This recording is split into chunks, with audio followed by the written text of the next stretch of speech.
Ave Maria. ഇന്നത്തെ വചനവായന. ഒന്നാം വായന ഉൽപ്പത്തിയുടെ പുസ്തകം 18-ാം അധ്യായം 20 മുതൽ 32 വരെയുള്ള വാക്യങ്ങൾ.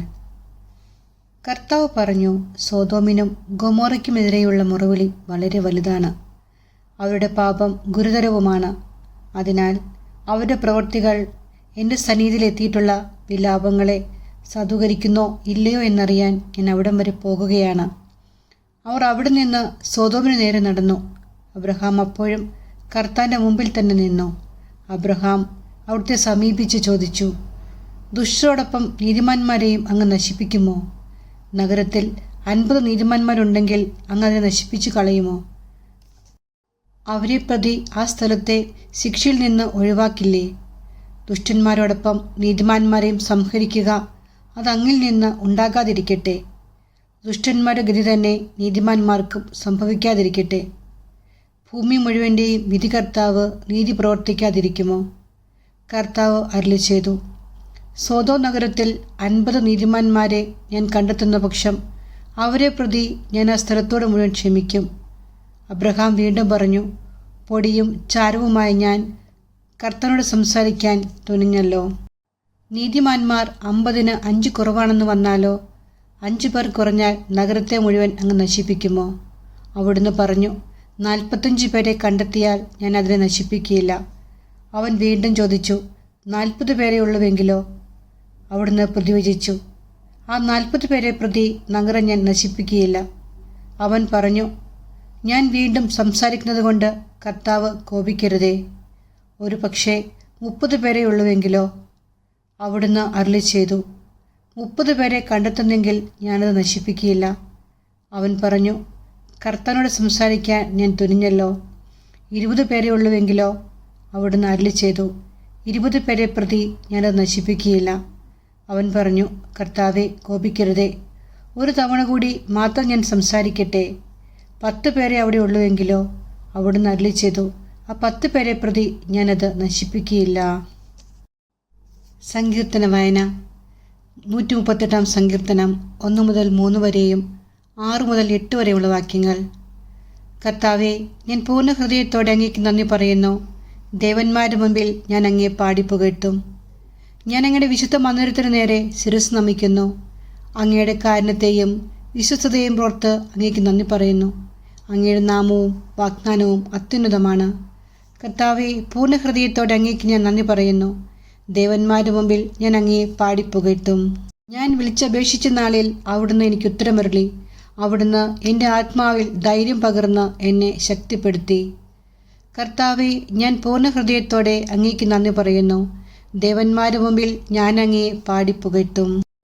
കർത്താവ് മഹോന്നതനാണെങ്കിലും താണവരെ കടാക്ഷിക്കുന്നു. അഹങ്കാരികളെ അവിടുന്ന് അകലെ വെച്ച് തന്നെ അറിയുന്നു. കർത്താവെ, ഞാൻ പൂർണ്ണ ഹൃദയത്തോടെ അങ്ങേക്ക് നന്ദി പറയുന്നു. ദേവന്മാരുടെ മുമ്പിൽ ഞാൻ അങ്ങയെ പാടിപ്പുകഴ്ത്തും. കഷ്ടതകളിലൂടെ കടന്നു പോകുന്നെങ്കിലും എൻ്റെ ജീവനെ അവിടുന്ന് പരിപാലിക്കുന്നു. എൻ്റെ ശത്രുക്കളുടെ ക്രോധത്തിനെതിരെ അവിടുന്ന് കരം നീട്ടും. അവിടുത്തെ വലതു കൈ എന്നെ രക്ഷിക്കും. കർത്താവെ, ഞാൻ പൂർണ്ണ ഹൃദയത്തോടെ അങ്ങേക്ക് നന്ദി പറയുന്നു.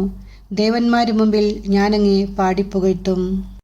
എന്നെക്കുറിച്ചുള്ള എൻ്റെ നിശ്ചയം കർത്താവ് നിറവേറ്റും. കർത്താവെ, അവിടുത്തെ കാരുണ്യം അനന്തമാണ്. അങ്ങയുടെ സൃഷ്ടിയെ ഉപേക്ഷിക്കരുതേ. കർത്താവെ, ഞാൻ പൂർണ്ണ ഹൃദയത്തോടെ അങ്ങേക്ക് നന്ദി പറയുന്നു. ദേവന്മാരുടെ മുമ്പിൽ ഞാൻ അങ്ങയെ പാടിപ്പുകഴ്ത്തും. 2-ാം വായന. കൊളോസ്സോസ്യർക്ക് എഴുതിയ ലേഖനത്തിൽ നിന്ന് 2-ാം അധ്യായം 12 മുതൽ 14 വരെയുള്ള വാക്യങ്ങൾ. ജ്ഞാനസ്നാനം വഴി നിങ്ങൾ അവനോടൊപ്പം സംസ്കരിക്കപ്പെട്ടു. മരിച്ചവരിൽ നിന്ന് അവനെ ഉയർപ്പിച്ച ദൈവത്തിൻ്റെ പ്രവർത്തനത്തിലുള്ള വിശ്വാസ നിമിത്തം നിങ്ങൾ അവനോടുകൂടെ ഉയർപ്പിക്കപ്പെടുകയും ചെയ്തിരിക്കുന്നു. നിങ്ങൾ പാപങ്ങൾ നിമിത്തം മൃതരും ദുർവാസനകളുടെ പരിച്ഛേദനം നിർവഹിക്കാത്തവരുമായിരുന്നു. ദൈവം നിങ്ങളെ അവനോടുകൂടെ ജീവിപ്പിക്കുകയും നമ്മുടെ എല്ലാ പാപങ്ങളും ക്ഷമിക്കുകയും ചെയ്തു. നമുക്ക് ദോഷകരമായി നിന്ന ലിഖിത നിയമങ്ങളെ അവൻ മായ്ച്ചു കളയുകയും അവയെ കുരിശിത്തറച്ച് നിഷ്കാസനം ചെയ്യുകയും ചെയ്തു. സുവിശേഷ വായന. ലൂക്കായുടെ സുവിശേഷം 11-ാം അധ്യായം 1 മുതൽ 13 വരെയുള്ള വാക്യങ്ങൾ. അവൻ ഒരിടത്ത് പ്രാർത്ഥിച്ചുകൊണ്ടിരിക്കുകയായിരുന്നു. പ്രാർത്ഥിച്ചു കഴിഞ്ഞപ്പോൾ ശിഷ്യന്മാരിൽ ഒരുവൻ വന്നു പറഞ്ഞു, കർത്താവെ, യോഹന്നാൻ തൻ്റെ ശിഷ്യരെ പഠിപ്പിച്ചതുപോലെ ഞങ്ങളെയും പ്രാർത്ഥിക്കാൻ പഠിപ്പിക്കുക. അവൻ അരുളി ചെയ്തു, നിങ്ങൾ ഇങ്ങനെ പ്രാർത്ഥിക്കുവിൻ. പിതാവേ, അങ്ങയുടെ നാമം പൂജിതമാകണമേ. അങ്ങയുടെ രാജ്യം വരണമേ. അന്നു വേണ്ട ആഹാരം ഓരോ ദിവസവും ഞങ്ങൾക്ക് നൽകണമേ. ഞങ്ങളുടെ പാപങ്ങൾ ഞങ്ങളോട് ക്ഷമിക്കണമേ, എന്തെന്നാൽ ഞങ്ങളുടെ കടക്കാരോട് ഞങ്ങളും ക്ഷമിക്കുന്നു. ഞങ്ങളെ പ്രലോഭനത്തിൽ ഉൾപ്പെടുത്തരുതേ. അവൻ അവരോട് പറഞ്ഞു, നിങ്ങളിലൊരുവന് ഒരു സ്നേഹിതനുണ്ടെന്നിരിക്കട്ടെ.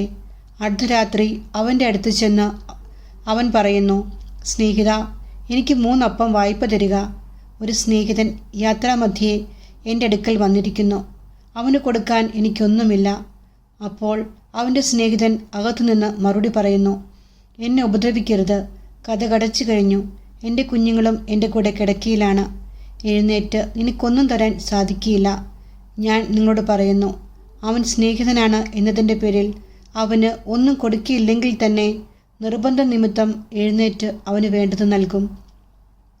ഞാൻ നിങ്ങളോട് പറയുന്നു, ചോദിക്കുവിൻ, നിങ്ങൾക്ക് ലഭിക്കും. അന്വേഷിക്കുവിൻ, നിങ്ങൾ കണ്ടെത്തും. മുട്ടുവിൻ, നിങ്ങൾക്ക് തുറന്നു കിട്ടും. എന്തെന്നാൽ ചോദിക്കുന്ന ഏവനും ലഭിക്കുന്നു, അന്വേഷിക്കുന്നവൻ കണ്ടെത്തുന്നു, മുട്ടുന്നവന് തുറന്നു കിട്ടുകയും ചെയ്യുന്നു. നിങ്ങൾ ഏതൊരു പിതാവാണ് മകൻ മീൻ ചോദിച്ചാൽ പകരം പാമ്പിനെ കൊടുക്കുക? മുട്ട ചോദിച്ചാൽ പകരം തേളിനെ കൊടുക്കുക? മക്കൾക്ക് നല്ല ദാനങ്ങൾ നൽകാൻ ദുഷ്ടരായ നിങ്ങൾക്കറിയാമെങ്കിൽ സ്വർഗസ്ഥനായ പിതാവ് തന്നോട് ചോദിക്കുന്നവർക്ക് എത്രയധികമായി പരിശുദ്ധാത്മാവിനെ നൽകുകയില്ല. നമ്മുടെ കർത്താവായ യേശു മിശിഹായ്ക്ക് സ്തുതി.